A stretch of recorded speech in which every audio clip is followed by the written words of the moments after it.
मेरे प्यारे देशवासियों, आप सबको नमस्कार।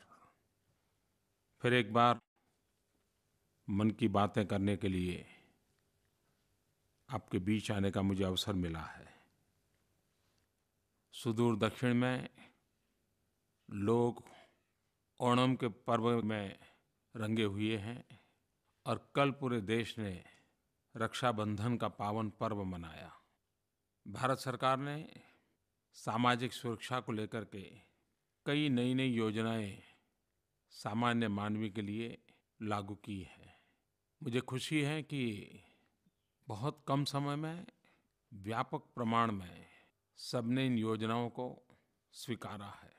मैंने एक छोटी-सी गुजारिश की थी कि रक्षाबंधन के पर्व पर हम अपनी बहनों को ये सुरक्षा योजना दें। मेरे पास जो मोटी-मोटी जानकारी आई है कि योजना आरंभ होने से अब तक 11 करोड़ परिवार इस योजना से जुड़े हैं और मुझे ये भी बताया गया कि करीब-करीब आधा लाभ माताओं-बहनों को मिला है। मैं इसे शुभ संकेत मानता हूँ। मैं सभी माताओं-बहनों को रक्षाबंधन के पावन पर्व की अनेक-अनेक शुभकामनाएं भी देता हूँ। आज जब मैं आपसे बात कर रहा हूँ, जनधन योजना को 1 वर्ष पहले बड़े पैमाने पर हाथ में लिया गया था। जो काम 60 साल में नहीं हुआ, वो इतने कम समय में होगा क्या? कई सवालिया निशान थे। लेकिन मुझे आज खुशी है कि इस योजना को लागू करने से संबंधित सरकार की सभी इकाइयों ने, बैंक की सभी इकाइयों ने जी-जान से सब जुट गए, सफलता पाई और अब तक मेरी जानकारी के अनुसार करीब पौने 18 करोड़ बैंक खाते खोले गए। 17 करोड़ 74 लाख। मैंने गरीबों की अमीरी भी देखी। ज़ीरो बैलेंस से खाता खोलना था, लेकिन गरीबों ने बचत करके, सेविंग करके 22,000 करोड़ की राशि जमा करवाई। अर्थव्यवस्था की मुख्य धारा बैंकिंग क्षेत्र भी है और ये व्यवस्था गरीब के घर तक पहुँचे, इसलिए बैंक मित्र की योजना को भी बल दिया है। आज 1.25 लाख से भी ज़्यादा बैंक मित्र देश भर में काम कर रहे हैं। नौजवानों को रोज़गार भी मिला है। आपको जानकर के खुशी होगी कि इस 1 वर्ष में बैंकिंग सेक्टर, अर्थव्यवस्था और गरीब आदमी, इनको जोड़ने के लिए 1,31,000 फाइनेंशियल लिटरेसी कैंप लगाए गए। सिर्फ खाते खोल करके अटक नहीं जाना है। और अब तो कई हज़ारों लोग इस जनधन योजना के तहत ओवरड्राफ्ट लेने के हकदार भी बन गए और उन्होंने लिया भी। और गरीब को बैंक से पैसा मिल सकता है, ये विश्वास भी पैदा हुआ। मैं फिर एक बार संबंधित सबको बधाई देता हूँ और बैंक के अकाउंट खोलने वाले सभी गरीब से गरीब भाइयों-बहनों को भी आग्रह करता हूँ कि आप बैंक से नाता टूटने मत दीजिए। ये बैंक आपकी है, आपने इसको अब छोड़ना नहीं चाहिए। मैं आप तक लाया हूँ, अब उसको पकड़ के रखना आपका काम है। हमारे सबके खाते सक्रिय होने चाहिए। आप ज़रूर करेंगे, मुझे विश्वास है। पिछले दिनों गुजरात की घटनाओं ने, हिंसा के तांडव ने सारे देश को बेचैन बना दिया और स्वाभाविक है कि गांधी और सरदार की भूमि पर कुछ भी हो जाए तो देश को सबसे पहले सदमा पहुंचता है, पीड़ा होती है। लेकिन बहुत ही कम समय में गुजरात के प्रबुद्ध सभी मेरे नागरिक भाइयों बहनों ने परिस्थिति को संभाल लिया, स्थिति को बिगड़ने से रोकने में सक्रिय भूमिका निभाई और फिर एक बार शांति के मार्ग पर गुजरात चल पड़ा।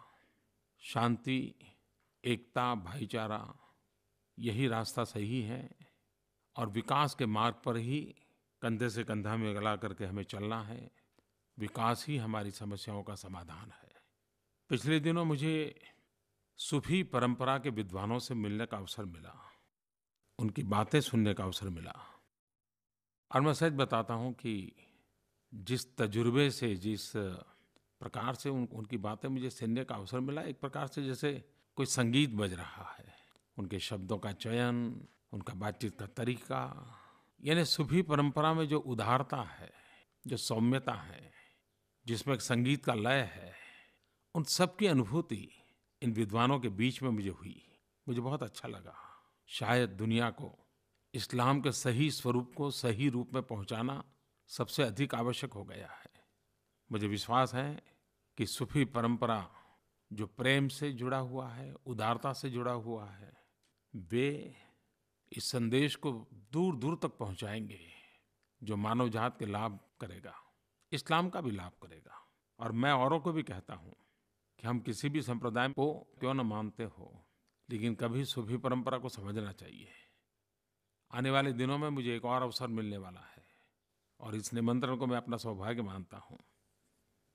भारत में विश्व के कई देशों के बौद्ध परंपरा के विद्वान बौद्ध गया में आने वाले हैं और मानव जात से जुड़े हुए वैश्विक विषयों पर चर्चा करने वाले हैं। मुझे भी उसमें निमंत्रण मिला है और मेरे लिए खुशी की बात है कि उन्होंने मुझे बौद्ध गया आने का निमंत्रण दिया है। भारत के प्रथम प्रधानमंत्री पंडित नेहरू बौद्ध गया गए थे। मुझे विश्व भर के इन विद्वानों के साथ बौद्ध गया जाने का अवसर मिलने वाला है। मेरे लिए एक बहुत ही आनंद का पल है। मेरे प्यारे किसान भाइयों बहनों, मैं फिर एक बार आपको विशेष रूप से आज मन की बात बताना चाहता हूँ। मैं पहले भी मन की बात में इस विषय का जिक्र कर चुका हूँ। आपने सुना होगा, संसद में मुझे सुना होगा, सार्वजनिक सभाओं में सुना होगा, मन की बात में सुना होगा। मैं हर बार एक बात कहता आया हूँ कि जिस लैंड एक्विजिशन एक्ट के संबंध में विवाद चल रहा है, उसके विषय में सरकार का मन खुला है। किसानों के हित के किसी भी सुझाव को मैं स्वीकार करने के लिए तैयार हूँ। ये बार बार मैं कहता रहा हूँ, लेकिन आज मुझे मेरे किसान भाइयों बहनों को ये कहना है कि लैंड एक्विजिशन एक्ट में सुधार की बात राज्यों की तरफ से आई, आग्रहपूर्वक आई और सबको लगता था कि गांव गरीब किसान का अगर भला करना है, खेतों तक पानी पहुंचाने के लिए नहरें बनानी हैं, गांव में बिजली पहुंचाने के लिए खंभे लगाने हैं, गांव के लिए सड़क बनानी है, गांव के गरीबों के लिए घर बनाने हैं, गांव के गरीब नौजवानों को रोजगार के लिए व्यवस्थाएं उपलब्ध करानी है, तो हमें ये अफसरशाही के चुंगल से कानून को निकालना पड़ेगा। और तब जाकर के सुधार का प्रस्ताव आया था। लेकिन मैंने देखा कि इतने भ्रम फैलाए गए, किसान को इतना भयभीत कर दिया गया। मेरे किसान भाइयों बहनों, मेरा किसान न भ्रमित होना चाहिए और भयभीत तो कतई नहीं होना चाहिए। और मैं ऐसा कोई अवसर किसी को देना नहीं चाहता हूं कि जो किसानों को भयभीत करे, किसानों को भ्रमित करे। और मेरे लिए देश में हर एक आवाज का महत्व है, लेकिन किसानों की आवाज का विशेष महत्व है। हमने एक ऑर्डिनेंस जारी किया था। कल 31 अगस्त को ऑर्डिनेंस की सीमा समाप्त हो रही है और मैंने तय किया है समाप्त होने दिया जाए। मतलब ये हुआ कि मेरी सरकार बनी उसके पहले जो स्थिति थी वह अब पुनः प्रस्थापित हो चुकी है। लेकिन उसमें एक काम अधूरा था और वो था 13 ऐसे बिंदु थे जिसका 1 साल में पूर्ण करना था और इसीलिए हम ऑर्डिनेंस में उसको लाए थे। लेकिन इन विवादों के रहते वो मामला भी उलझ गया। ऑर्डिनेंस तो समाप्त हो रहा है, लेकिन जिससे किसानों को सीधा लाभ मिलने वाला है, किसानों का सीधा आर्थिक लाभ जिससे जुड़ा हुआ है, उन 13 बिंदुओं को हम नियमों के तहत ला करके आज ही लागू कर रहे हैं ताकि किसानों को नुकसान न हो, आर्थिक हानि न हो। और इसलिए जिन 13 बिंदुओं को लागू करना पहले के कानून में बाकी था, उसको आज हम पूरा कर रहे हैं। और मेरे किसान भाइयों बहनों को मैं विश्वास दिलाता हूं कि हमारे लिए जय जवान जय किसान ये नारा नहीं है, ये हमारा मंत्र है। गांव गरीब किसान का कल्याण। और तभी तो हमने 15 अगस्त को कहा था कि सिर्फ कृषि विभाग नहीं, लेकिन कृषि एवं किसान कल्याण विभाग बनाया जाएगा, जिसका निर्णय हमने बहुत तेज़ी से आगे बढ़ाया है। तो मेरे किसान भाइयों-बहनों, अब न भ्रम का कोई कारण है और न ही कोई भयभीत करने का प्रयास करें, तो आपको भयभीत होने की आवश्यकता है। मुझे एक बात और भी कहनी है कि 2 दिन पूर्व 1965 के युद्ध के 50 साल हुए और जब-जब 1965 के युद्ध की बात आती है, तो लाल बहादुर शास्त्री जी की याद आना बहुत स्वाभाविक है। जय जवान जय किसान मंत्र भी याद आना बहुत स्वाभाविक है और भारत के तिरंगे झंडे को उसकी आन बान शान बनाए रखने वाले उन सभी शहीदों का स्मरण होना बहुत स्वाभाविक है। 65 के युद्ध के विजय के सभी संबंधितों को मैं प्रणाम करता हूँ, वीरों को नमन करता हूँ और ऐसे इतिहास की घटनाओं से हमें निरंतर प्रेरणा मिलती रहे। जिस प्रकार से पिछले सप्ताह मुझे सूफी परंपरा के लोगों से मिलने का अवसर मिला, उसी प्रकार से एक बड़ा सुखद अनुभव रहा मुझे देश के गणमान्य वैज्ञानिकों के साथ घंटों तक बात करने का अवसर मिला, उनको सुनने का अवसर मिला और मुझे प्रसन्नता हुई कि साइंस के क्षेत्र में भारत कई दिशाओं में बहुत ही उत्तम प्रकार के काम कर रहा है।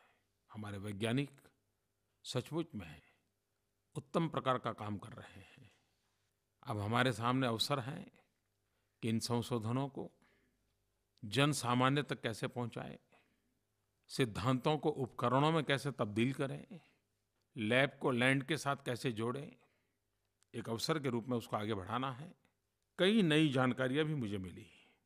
मैं कह सकता हूँ कि मेरे लिए वो एक बहुत ही इंस्पायरिंग भी था, एजुकेटिव भी था और मैंने देखा कई नौजवान वैज्ञानिक क्या उमंग से बातें बता रहे थे, कैसे सपने उनकी आँखों में दिखाई दे रहे थे। और जब मैंने पिछली बार मन की बात में कहा था कि हमारे विद्यार्थियों को विज्ञान की ओर आगे बढ़ना चाहिए, इस मीटिंग के बाद मुझे लगता है कि बहुत अवसर है, बहुत संभावनाएं हैं। मैं फिर से एक बार उसको दोहराना चाहूँगा। सभी नौजवान मित्र साइंस की तरफ रुचि लें, हमारे एजुकेशनल इंस्टीट्यूशंस भी विद्यार्थियों को प्रेरित करें। मुझे नागरिकों से कई चिट्ठियाँ आती रहती हैं। ठाणे से श्रीमान परिमल शाह ने mygov.in पर मुझे एजुकेशनल रिफॉर्म्स के संबंध में लिखा है, स्किल डेवलपमेंट के लिए लिखा है। तमिलनाडु के चिदम्बरम से श्रीमान प्रकाश त्रिपाठी ने प्राइमरी शिक्षा के लिए अच्छे शिक्षकों की ज़रूरत पर बल दिया है, शिक्षा क्षेत्र में सुधारों पर बल दिया है। मुझे खास मेरे नौजवान मित्रों को भी एक बात कहनी है कि मैंने 15 अगस्त को लाल किले पर से कहा था कि निचले स्तर के नौकरी के लिए ये इंटरव्यू क्यों, और फिर जब इंटरव्यू का कॉल आता है तो हर गरीब परिवार, विधवा माँ, सिफारिश कहाँ से मिलेगी, किसकी मदद से नौकरी मिलेगी, जैक किसका लगाएंगे, पता नहीं कैसे कैसे शब्द प्रयोग हो रहे हैं, सब लोग दौड़ते हैं। और शायद नीचे के स्तर पर भ्रष्टाचार का ये भी एक कारण है। और मैंने 15 अगस्त को कहा था कि मैं चाहता हूँ कि ये इंटरव्यू की परंपरा से एक स्तर से नीचे तो मुक्ति होनी चाहिए। मुझे खुशी है कि इतने कम समय में, अभी 15 दिन हुए हैं, लेकिन सरकार बहुत ही तेज़ी से आगे बढ़ रही है, सूचनाएं भेजी जा रही हैं और करीब-करीब अब निर्णय अमल भी हो जाएगा कि इंटरव्यू के चक्कर से छोटी-छोटी नौकरियां छूट जाएगी। गरीब को सिफारिश के लिए दौड़ना नहीं पड़ेगा, एक्सप्लॉयटेशन नहीं होगा, करप्शन नहीं होगा। इन दिनों भारत में विश्व के कई देशों के मेहमान आए हैं। स्वास्थ्य के लिए खास करके माता मृत्यु दर और शिशु मृत्यु दर कम हो, उसकी कार्य योजना के लिए कॉल टू एक्शन दुनिया के 24 देश मिलकर के भारत की भूमि में चिंतन किया। अमेरिका के बाहर ये पहली बार किसी और देश में कार्यक्रम हुआ और ये बात सही है कि आज भी हमारे देश में हर वर्ष करीब-करीब 50,000 माताएं और 13 लाख बच्चे प्रसूति के समय ही और उसके तत्काल बाद ही उनकी मृत्यु हो जाती है। ये चिंताजनक है, डरावना है। वैसे सुधार काफ़ी हुआ है। अंतर्राष्ट्रीय स्तर पर भारत की सराहना भी होने लगी है। फिर भी ये आंकड़ा कम नहीं है। जैसे हम लोगों ने पोलियो से मुक्ति पाई, वैसे ही माता और शिशु के मृत्यु में टेटनस, उससे भी मुक्ति पाई।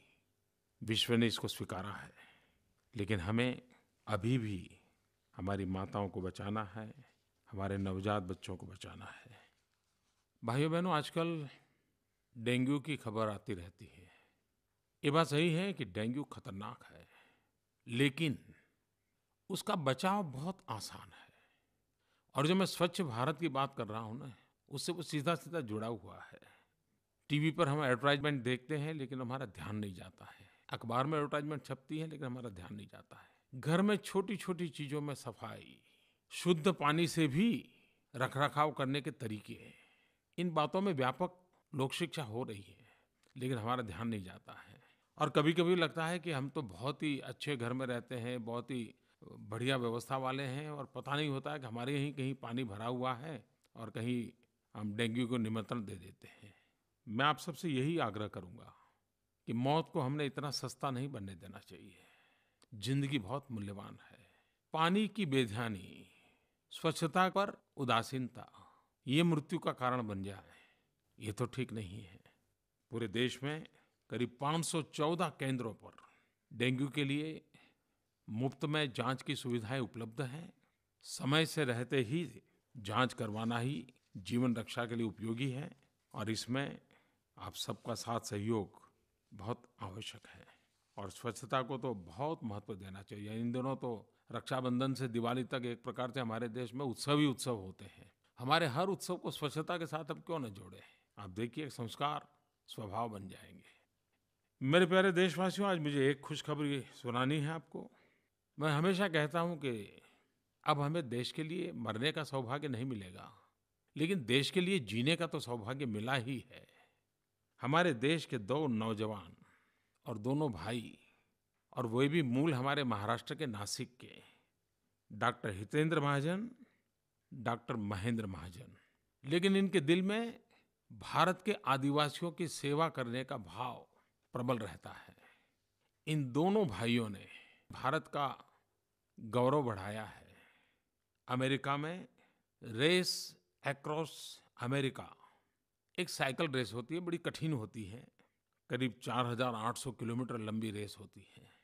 इस वर्ष इन दोनों भाइयों ने इस रेस में विजय प्राप्त किया, भारत का सम्मान बढ़ाया। मैं इन दोनों भाइयों को बहुत-बहुत शुभकामनाएं देता हूँ, बहुत-बहुत बधाई देता हूँ, अभिनंदन करता हूँ। लेकिन सबसे ज़्यादा मुझे इस बात की खुशी हुई कि उनका ये सारा अभियान team India, vision for tribals, आदिवासियों के लिए कुछ कर गुजरने के इरादे से वो करते हैं। देखिए, देश को आगे बढ़ाने के लिए हर कोई कैसे अपने-अपने प्रयास कर रहा है, और यही तो है, जब ऐसी घटनाएं सुनते हैं तो सीना तन जाता है। कभी-कभार परसेप्शन के कारण हम हमारे युवकों के साथ घोर अन्याय कर देते हैं, और पुरानी पीढ़ी को हमेशा लगता है नई पीढ़ी को कुछ समझ नहीं है, और मैं समझता हूँ ये सिलसिला तो सदियों से चला आया है। मेरा युवकों के संबंध में अनुभव अलग है। कभी-कभी तो युवकों से बातें करते तो हमें भी बहुत कुछ सीखने को मिलता है। मैं कई ऐसे युवकों को मिला हूँ जो कहते हैं कि भाई, मैंने तो जीवन में व्रत लिया हुआ है, संडे ऑन साइकिल। कुछ लोग कहते हैं कि मैंने तो सप्ताह में एक दिन साइकिल डे रखा हुआ है। मेरी हेल्थ के लिए भी अच्छा रहता है, एनवायरनमेंट के लिए भी अच्छा रहता है, और मुझे अपने युवा होने का बड़ा आनंद भी आता है। आजकल तो हमारे देश में भी साइकिल क्लबें कई शहरों में चलती हैं, और साइकिल को प्रमोट करने वाले लोग भी बहुत हैं। लेकिन ये पर्यावरण की रक्षा के लिए और स्वास्थ्य के सुधार के लिए अच्छे प्रयास हैं। और आज जब मेरे देश के 2 नौजवानों ने अमेरिका में झंडा फहरा दिया, तो भारत के युवक भी जिस दिशा में जो सोचते हैं उसका उल्लेख करना मुझे अच्छा लगा। मैं आज विशेष रूप से महाराष्ट्र सरकार को बधाई देना चाहता हूँ। मुझे आनंद होता है। बाबा साहब आम्बेडकर, मुंबई की इंदू मिल की ज़मीन, उनका स्मारक बनाने के लिए लंबे अरसे से मामला लटका पड़ा था। महाराष्ट्र की नई सरकार ने इस काम को पूरा किया, और अब वहाँ बाबा साहब आम्बेडकर का भव्य दिव्य प्रेरक स्मारक बनेगा, जो हमें दलित, पीड़ित, शोषित, वंचित के लिए कार्य करने की प्रेरणा देता रहेगा। लेकिन साथ-साथ लंदन में डॉक्टर बाबा साहब आम्बेडकर जहाँ रहते थे, 10 किंग हेनरी रोड, वह मकान भी अब खरीद लिया है। विश्व भर में सफ़र करने वाले भारतीय जब लंदन जाएंगे तो बाबा साहब आम्बेडकर जो स्मारक महाराष्ट्र सरकार वहाँ बनाने वाली है, वो एक हमारा प्रेरणा स्थल बनेगा। मैं महाराष्ट्र सरकार को बाबा साहब आम्बेडकर को सम्मानित करने के इन दोनों प्रयासों के लिए साधुवाद देता हूँ, उनका गौरव करता हूँ, उनका अभिनंदन करता हूँ। मेरे प्यारे भाइयों बहनों, अगली मन की बात आने से पूर्व आप अपने विचार ज़रूर मुझे बताइए, क्योंकि मेरा विश्वास है कि लोकतंत्र लोक भागीदारी से चलता है, जन भागीदारी से चलता है। कंधे से कंधा मिला करके ही देश आगे बढ़ सकता है। आपको बहुत-बहुत शुभकामनाएँ। बहुत-बहुत धन्यवाद।